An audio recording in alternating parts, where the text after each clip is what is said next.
নবমীর সকালবেলা চলে আসলাম প্রতিমা দর্শন করতে বহরমপুর কান্দি বাসস্ট্যান্ডে। সেখানে কীরকম প্যান্ডেল হয়েছে, কীরকম প্রতিমা হয়েছে সবই দেখব আর তোমাদেরকেও দেখাবো। যারা আসোনি বা আসতে পারোনি তারাও মাকে দর্শন করে নাও আমার মধ্য দিয়েই।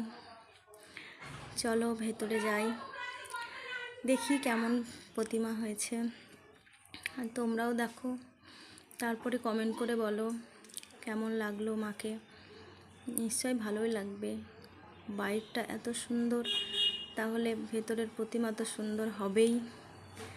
দেখো, আমার তো খুব ভালোই লাগছে, তোমাদের কার কেমন লাগছে অবশ্যই কমেন্ট করে জানাবে, আর ভালো লাগলে একটা লাইক অবশ্যই করবে। টাটা।